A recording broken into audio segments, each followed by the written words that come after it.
This is the ZMAR Podcast. Elite Benefits of America helps small and mid-sized companies with their health insurance programs. And now, your host, Butch ZMAR. The eye in the sky doesn't lie.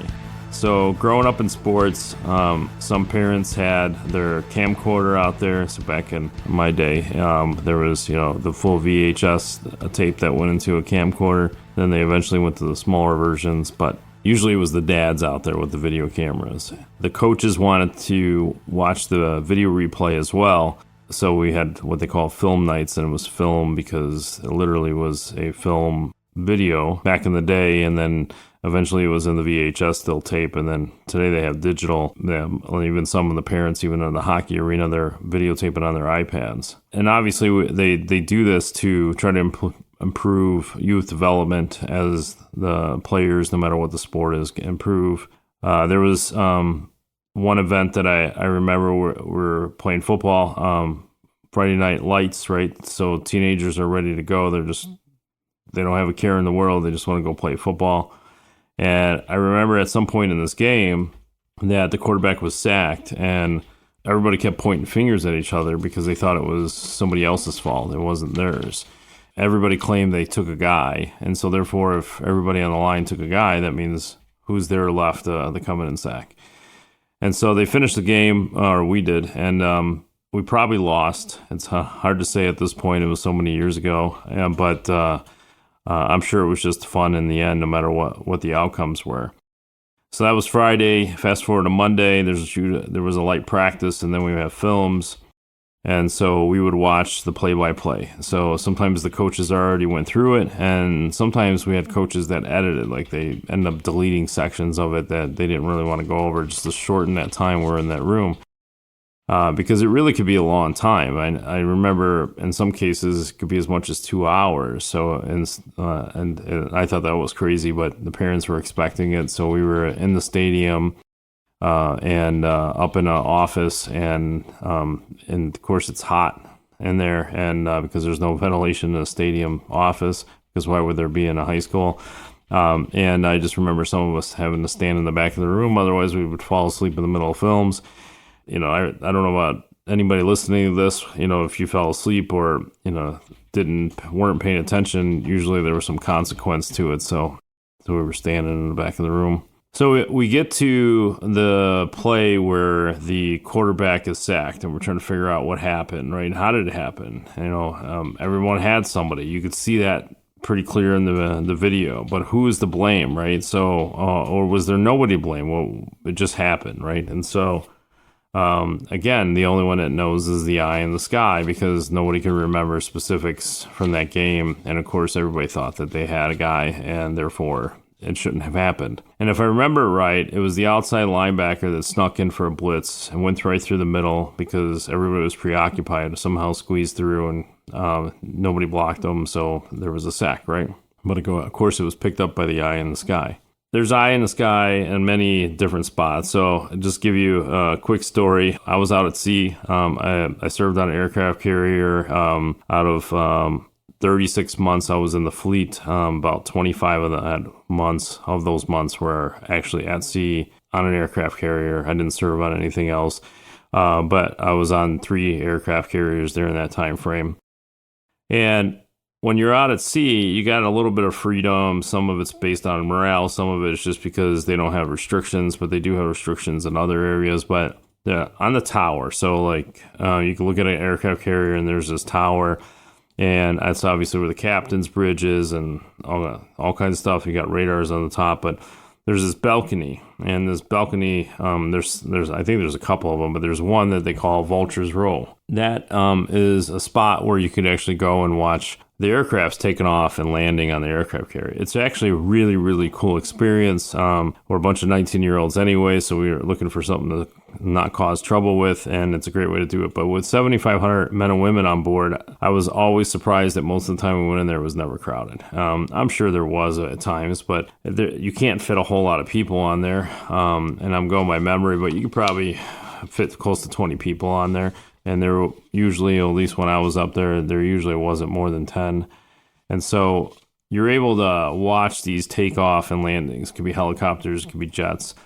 And it's really cool. And of course, I was in a time frame where digital cameras were still fairly new, even though I think they were invented in the early 90s. But so in the late 90s, they were still there developing and getting better, but they were also expensive, especially for a 19-year-old. I have a couple film pictures here and there and storage boxes, but all I have is the memory, right? And so, they had the takeoff, the landings. They had touch and goes where they were practicing just touching the flight deck, taking off. I'm sure we can get in a whole podcast of why they do all that just to be mission ready.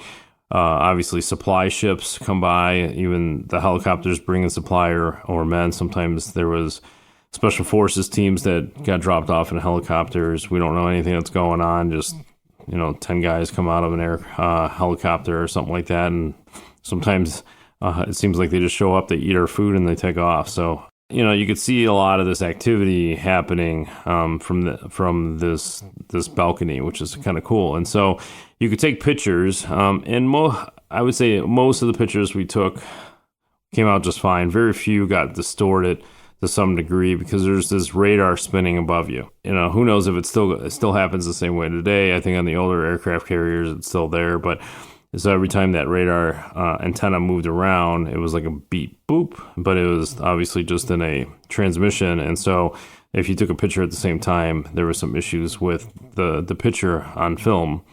I don't know about digital because I didn't have one at the time, and most people didn't. But some people had their little camcorders, and in order for them to work out there, you had to wrap it with aluminum foil to prevent some of the radar waves, whatever, to interfere with the signal of trying to pick up the image that it was recording. I'm sure there's some science behind that. I'm not going to get into details. My whole point is the eye in the sky, right? And so in this case, there's no eye in the sky that doesn't lie. But there, I thought it would be a cool story to talk about the camera and lead into other things. But today they may use their smartphones. Most people have them. I don't know if the radar would have any impact on it, but obviously there's ways that you could capture some of those memories and see where it goes. But in scuba diving, we use cameras all the time. So it's becoming more common because the affordability cameras have come down, especially underwater housing. The housings actually really haven't come down in price that much in the last decade, 2 decades, but I think they become more affordable overall. The cameras that go in them have become drastically more affordable unless you buy up certain options, but it depends on what your budget is. A lot of people like still pictures. Those are more affordable to get a camera and start taking pictures, especially in the digital era where you could take 100,000 pictures. You don't have to worry about the outcomes. You just try to do your best taking pictures. You get better as time goes on. And then, they have videos. So I actually took part in the video section. So photos didn't really excite me that much. So I ended up doing videography. But again, I bought an old camera. It was dated, but it was a good learning experience. It got to the point where I was excited to potentially budget and purchase something really, really nice.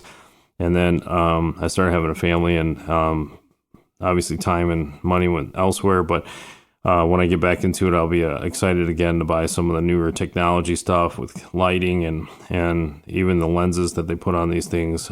Pretty awesome. So the only thing I didn't like about the whole video recording underwater was the editing part. I just don't have the patience for it. It creates a lot of frustration along the way because it's just kind of tedious to put it all together. Some people like it, so and that's cool. I know there's people I talk to, they actually get a lot of enjoyment out of editing the video. It's just not for me. Even today with the podcast and the kid videos and the sports videos, I just don't have patience for it. It's more or less a quick cleanup. If it's going to take longer than a few minutes, I have no interest in it. Well, we also use the cameras to actually improve our scuba diving. So again, the eye in the sky, right? And so we would eventually use the camera for fun, but when we watch it, we would notice certain things along the way, right? There's it could be objects in the water that we didn't see. It could be a lot of it ends up being around buoyancy trim or things hanging off of our vest, the BCD. And so we would look at it and say, wow, maybe you felt something and you weren't sure, like tilted or off balance, but you weren't sure, you thought you were level. Sometimes you think you're level and you're really not. And so the camera really helps improve a lot of diving. So I know there's scuba instructors out there that will have their own camera and they'll use it in the classes. So like buoyancy class, or if they do shipwreck, sure, they're taking videotape so that they have a memory of it. So sometimes they'll actually sell it or just give it to the students just for the memory. But along the way, you'll actually be able to point out like areas of improvement, just like sports films and other things that we do where you could actually improve. And this has helped me in a lot of ways too, because you don't see yourself underwater. In fact, it's hard because you got a mask on which actually has sides on it. You can't see through the mask skirt. And so at least in a normal mask, some of these full mask regulator built-in kind of things, you have a little bit bigger of a picture and you can see on the side better. But in a normal scuba diving situation, you don't have that. So it's hard to see around you. It's hard to even look at your shoulder. Sometimes you're even your arm or other parts of your body trying to make sure that the equipment's aligned. It just makes it harder. So that's why you have buddy checks, which is very, very, very important because it's caused so many accidents by not doing it. And so definitely those who are listening, don't skip it, because we've seen negative turnouts by not doing the check or doing it half-assed. But anyhow, it allows you to, as a tool, this camera in the sky allows the tool to improve, right? And but it also helps pick up. I remember many times, because what happens when you go scuba diving is that the water absorbs the light, and so in most settings, so even if you're in the Caribbean, the lighting reduces as time goes on or as the deeper you go. So it gets darker. So even though you're in the Caribbean, it's bright as can be. It can be 150 feet and you feel like you can still see forever. It's still absorbing light and you're missing colors. In the Midwest, it's darker anyways, so it gets darker faster, shallower depths, almost to the point where it's pitch black, or it is pitch black. So you definitely need cameras. Where I have not been to 200 feet in nice blue Caribbean water. I know some people that have, but I've been to 140 feet, but it was in a blue hole, which is a sinkhole. So it's really like this cavern-like thing. So the light was a little bit different, but even at 140 feet, you could still see a lot, still kind of bright. The flashlight is definitely recommended, not needed though. But in an open blue environment, if you were to go to the Caribbean and you were going along a wall and it's 150 feet, it feels like you could see forever. And so, but light is absorbed, and so you need additional lighting, and that's why some people do that. Some people will actually insert colors. So some masks you could swap out the lens, some you cannot. It depends on, I'm not current on all the manufacturing, but you used to be able to swap them out, but you could buy a mask that has red. Red's one of the first colors to disappear. So you would buy a mask in the Caribbean or, for the Caribbean diving, and so that you can bring the reds back. So it takes a few minutes to get adjusted because everybody's like, wow, all I see is red. It's all over the place. But your eyes will naturally adjust. Just give it a few minutes.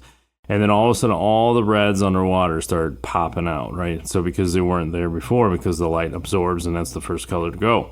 What happens with a camera, though, the camera doesn't adapt like the human eye. And this same goes with when you're trying to see things in the dark and you try to take pictures, even with your phone or a regular camera. It can't adapt to the lighting in there. Now, newer technology that's changing, like even in the current phones, there's this slow shutter. I'm not a camera person. And so I couldn't tell you, but it like slows the speed down so they can capture the lighting better, kind of similar to what our human eye does.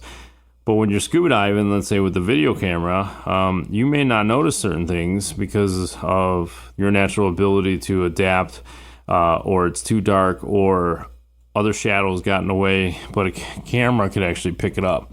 The other thing is narcosis. We've talked about that in the podcast too. Narcosis can blur your vision just like alcohol can, and therefore you may not be able to see certain things until you see that video, because the video is not under any type of nitrogen narcosis, and so it could pick up the image as it sees it. So there's a lot of things that a camera could pick up along the way that you may not be able to do, and obviously improving skills in so many ways. And I'm sure they use cameras to improve skills in other, work or trades that are involved. But if you put a camera on yourself, right, for a whole day, just one day, business owner, partner, CFO, investor, HR, employee, I think every salesperson needs a camera on them at some point, at least a couple times a year. And that's why they have shadows and they have people that go out ride with their salespeople, because it creates a different standard at some point. But those who want to get better and improve and have better outcomes, they're going to pay attention a little bit more, right?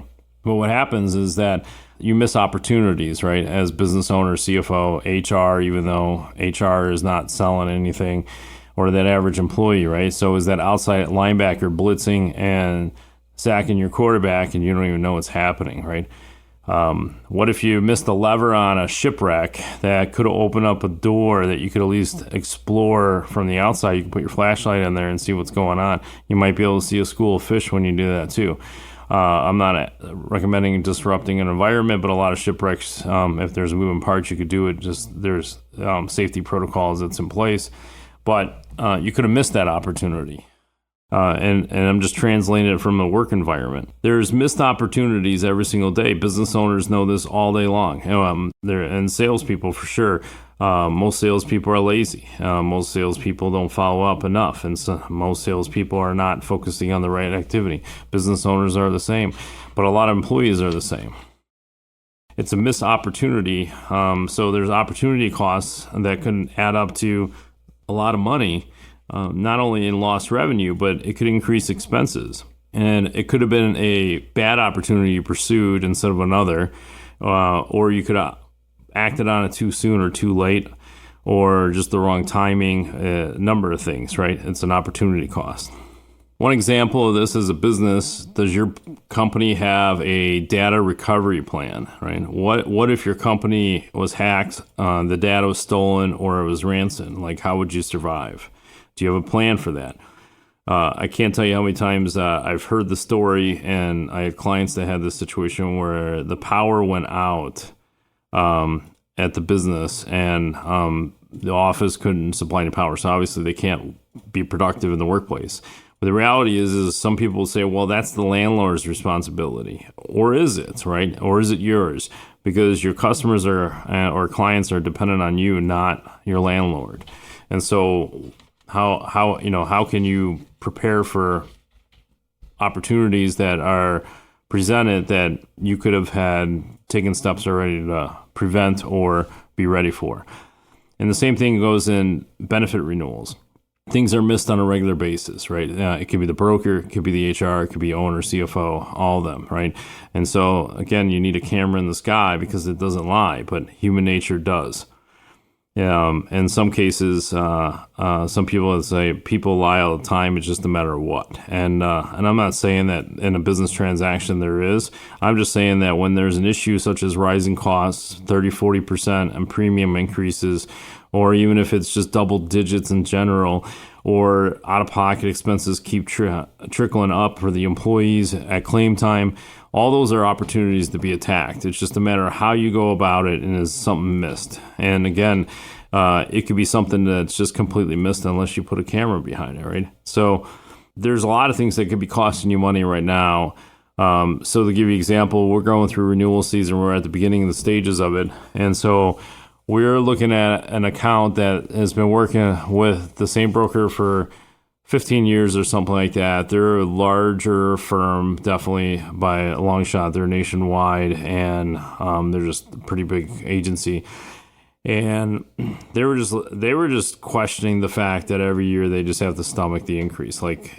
Sure, they're doing a little shopping, but what opportunities are we missing out on here, right? And we're actually looking at an approach that is actually going to reverse it. So I think they're getting a 12% increase, but we're able to actually move it back down. So it'll be roughly 6% off the renewal. So the premiums are still going to go up, but we looked at a different angle. We looked at it from a different light, and we're able to see things differently because of that. And it's kind of like putting eye in the sky. But the other thing, and we talked about this before in a podcast, but an eye in the sky could be actually increased fiduciary responsibility for the employer based on federal and local laws. And so there's an increased responsibility for every employer to actually do their due diligence. But are they doing the correct due diligence? What if you, in a football game, picked up the wrong guy? Who's going to pick up that loose linebacker that's going to come in for that blitz, right? So how are you going to see all that, right? And you're going to have an advisory board, and you might have to vet them. I'm not saying that you should shop every broker. It's a pain in the butt to shop brokers or HR teams or just consultants in general. It's a lot of hard work. So you got to build a rapport, but keep them in check. And by doing that, you have to do your due diligence. You don't need to know everything. You just need to ask a lot of questions and make sure you're comfortable with it. But you have to hit every point in order to make sure you're doing your due diligence. If you don't hit the mark, again, it's almost like you're going to lose the game because you didn't pick up a blitz the second quarterback.